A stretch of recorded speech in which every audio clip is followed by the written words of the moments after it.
এবার কার অর্ডারটি কনফার্ম হবে, রুনা নাকি আয়ানের? বিস্তারিত জানতে সম্পূর্ণ ভিডিওটি দেখতে থাকুন।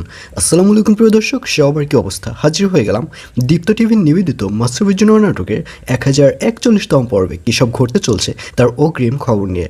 এই পর্বটি কেউ মিস করবেন না, কারণ এই পর্বে আপনারা দেখতে পারবেন আয়ানকে দেখা যাবে সে চেয়ারম্যান স্যারের কথা শুনে এবার বুসরার প্রতি রেগে আগুন হয়ে যাবে।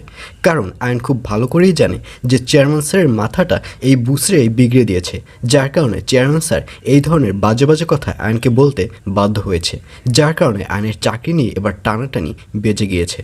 এবং এক পর্যায়ে আয়নকে দেখা যাবে চেয়ারম্যান স্যার যখন আয়নকে কথা শুনিয়ে ওখান থেকে চলে যাবে, তখন আয়নকে দেখা যাবে সে বুসরাকে অনেক বকাবকি করবে। বুসরাকে বলবে, আপনি আমার জুনিয়র হয়েও আপনি যেহেতু আমার চাকরি খাওয়ার জন্য লেগে পড়ে উঠেছেন, সেহেতু দেখেন কার চাকরি থাকে, আমার চাকরি থাকে না আপনার চাকরি থাকে। এই বলে আয়নকে দেখা যাবে সে রুম থেকে বের হয়ে যাবে। আর অন্যদিকে সাগর ও তুতুলের মধ্যে যে মান অভিমানটা হয়েছিল সেটা এবার ঠিক হয়ে যাবে। কারণ এবার সাগরকে দেখা যাবে সে তুতুলের কাছে প্রমিস করবে যে জীবনেও সে তার মুখে তুতুল ছাড়া অন্য কোনো মেয়ের নাম জীবনেও নেবে না। আর এইসব কথা শুনে তুতুলকেও দেখা যাবে সে অনেক খুশি হবে। তুতুল বলবে, এগুলো তোমার মনে থাকবে তো? তখন সাগর বলবে, হ্যাঁ, এগুলো আমার খুব ভালো করে মনে থাকবে। আজ থেকে আমি আমার বউ ছাড়া অন্য কোনো মেয়ের নামই আমার মুখে নেব না।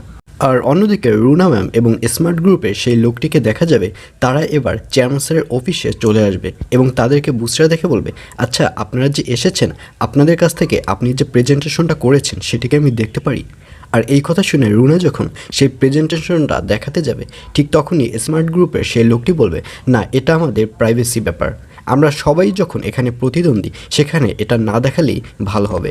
এই বলে সে লোকটিকে দেখা যাবে সে আর সেই প্রেজেন্টেশনের ফাইলটি বুসরাকে দেখাবে না। আর অন্যদিকে এবার দিলার বেগমকে দেখা যাবে সে দাদাভাইকে মানসিক ডক্টর বানানোর সিদ্ধান্ত নেবে। আর এজন্যই দিলার বেগম দাদাভাইকে দিয়ে অনেকগুলো বই কিনে নিয়ে আসবে এবং এক পর্যায়ে বইগুলো যখন নিয়ে আসবে তখন দাদাভাইকে দিলার বেগম বলবে যে আজ থেকে আপনার কাজ হচ্ছে এই বইগুলো A to Z পড়া। এই বইগুলো পড়ে আপনার বুঝতে হবে যে মানসিক রোগীদের কী কী ধরন থাকে এবং এক পর্যায়ে আপনি এই মানসিক ডক্টর হবেন। এইসব বলতে দেখা যাবে দিলার বেগমকে। আর এছাড়াও থাকবে আরও আশ্চর্য সকল ঘটনা। সুতরাং সবাইকে মাস্টারবিজুন নাটকের আগামী পর্ব দেখার আমন্ত্রণ রইল।